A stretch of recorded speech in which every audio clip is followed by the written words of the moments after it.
Yes, welcome to a quick edition of the No Stay Project. It is the Call of Shame.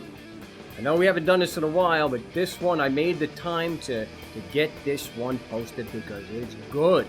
It is so good. A lot of times people want to look at me and my arguments that there is no state, there is no government, the laws don't apply. And they want to put in and substitute their own judgment for the actual bureaucrats who are making these determinations. And what better way to discredit the system than to go to the system itself to actually talk to them? So if you go through the Call of Shames, I actually was able to confront a Supreme Court Chief Justice here in Arizona, and he wasn't able to present any evidence the laws applied, other than saying, well, the laws apply to me because they put other people in prison. Well, I mean, come on, that's the best a Harvard law graduate can do? Really? Well, you see, the thing is, there is no actual evidence. It's not just because the agent you'll hear in this call couldn't present it. It's not because Scott Bales, the Chief Justice of the Supreme Court, couldn't. There isn't any evidence. So just as there's, okay, so a little background. This is a property tax issue in Arizona. The only editing I did was some of the initial part of the call, and I edited out all the names. What's important is this is a tax agent, not any particular tax agent, but they are making a claim. And so real quick, this is why the Socratic method, why I recommend using this in and out of court. This is how you destroy somebody's argument. If they are telling you the truth and they have a justified true belief, then they're going to be able to justify that. It's right there. And so what the Socratic method does is put someone to the test to see if they can actually justify their claim is true, that it's true, that their belief is true and justified. And so you'll hear through the call, she more than doubles down on her. I'm not making this up. I asked her for, and I'm not going to go through everything because it's all there for you. But I do ask her what her position is. She tells me, I ask her a leading question, is this your position? She says yes. All I do is ask her if she's got any proof. And that's when things go off the rails.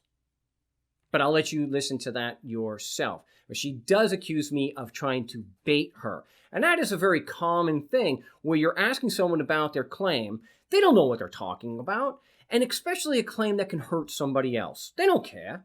And once you start asking them questions on the proof, then they start to realize, whoa, I can't prove this. Now I got to start deflecting the attention away. This is a very common Facebook type thing.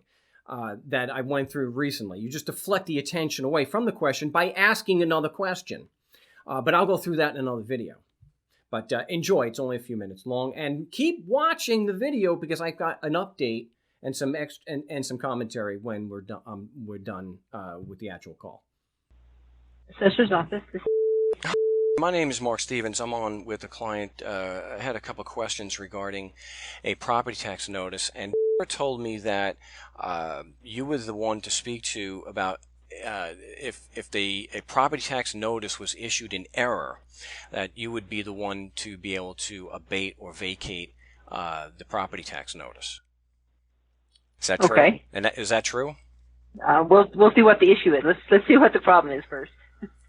Okay, well, let me just ask you, before I give you the parcel number, if there was no evidence of jurisdiction to tax a particular parcel, would that be sufficient grounds to vacate or abate an assessment that was done? All property within our jurisdiction, unless it is owned by an exempt entity, is taxable.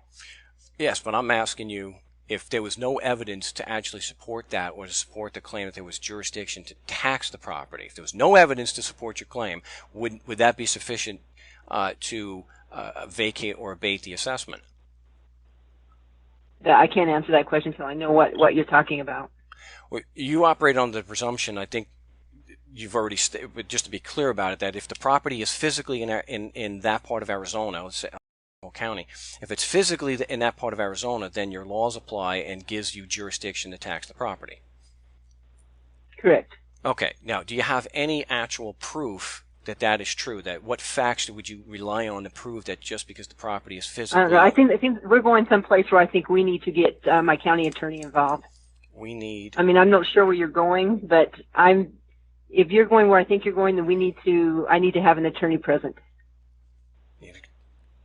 So if you want to give me the parcel number and let me look it up, then I can do it. Otherwise, you can send your request via an email, and I can go over it with my county attorney.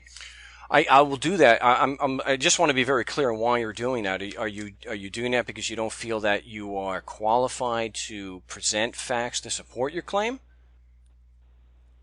You're not giving me any facts. You're not giving me anything for me to base it on. No, you said that you operate under the presumption. Okay, I'm done right here. Until you give me a parcel number, or until you give me what you're talking about, we're done, and you can bring this up with my county attorney. We're done. I don't know. Have I done something to upset you?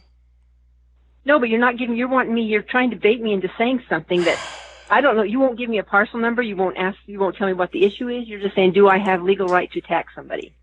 If you give me the parcel number, let me look at it, then we can talk about it. Okay, we'll do that. I don't appreciate you accusing me of baiting you into anything. I asked you how you operate, and you said yes. And then I asked you if you had any facts to prove that your claim was true, and then you got defensive. I'm not trying to bait you. I just took what you said and asked you if you can prove it. That's not baiting you, ma'am. So please don't characterize. What is the parcel number? The parcel number is, and my client, the one who actually got this property tax note, he's on the line with us, and so the parcel number is dash. Okay. Dash. And I do have this property is located in Idaho County, and I do have jurisdiction to assess this property. As far as the taxes, I don't do the taxes. I do the assessment, and I do have the authority to put a valuation on this property. Okay, my question is, do you have any facts that would support your claim that just because the property is physically in Arizona that your Constitution applies and gives you jurisdiction? That I will forward to my county attorney and have him answer your question. Okay, but you're the one making the claim, ma'am. Are you able to support that claim, yes or no? Holy crap, she hung up on me. Wow. Okay, so there you heard it. She hung up on me. So that's what you do if you're acting in good faith. You just hang up. So here you can see a very, really rock solid example of a woman making claims, legal claims against somebody, okay, legal allegations, however you want to phrase it. She is saying that the laws apply because of the property being physically in Arizona, and she doesn't want to take any questions. What's really telling is not just that she hung up. That's your bad faith. That's your denial of due process. You're not being treated fairly. But she wants to go to her lawyer. Now, I mentioned that this has happened before. Why would somebody, and you can hear how insistent she was in that call. She was absolutely certain. And yet, she doesn't want to answer questions without her lawyer being present. Well, I spoke to the lawyer today. What's interesting, and I don't have recording for that, but what's interesting is that, as I always say, he doesn't even want to set up a conference call with this agent so she can answer my questions with her lawyer present. So they're off the hook that way. So I have to hold them to their burden another way. We'll probably have to appeal. So he agrees with the position that yes, if you're physically in Arizona, then the Constitution, a written instrument, does apply and gives them jurisdiction. You know, because if you're physically here, then the laws apply. Well, I said, do you have any actual proof that that's true? What proof is there? And so he goes to a narrative about Title 42, which is the statute there for taxes in Arizona. So I let him do his thing. I'm like, so is it really your position that evidence proving the Constitution applies, because I'm physically in Arizona, is Title 42? He doesn't realize all I'm doing is asking if that's his position, because that's what he just said. It's such a stupid position. You've got to make sure that you've got the position right before you start challenging it. So he says, I think you're getting it backwards. Me? That's your claim. So I backed him into a few corners, and he didn't hang up on me. He was a lot more professional than the one you just heard. But I backed him into a corner by saying, look, what facts, if any, do you have to prove that this written instrument from 1910 applies just because the property is physically in Arizona? And there was the long, pregnant pause. And he decided to just throw things the other way. Well, I don't think we're accomplishing things. We're not accomplishing things because you're not answering the question. And the last thing about this, which was really dishonest here, he started saying, went through the narrative that went almost right verbatim from the IRS form letters about going online and hearing things, people selling things, sovereign citizens and whatnot. And I had to say, look, I could have gone and I could have said that you're one of these attorneys, there's an epidemic of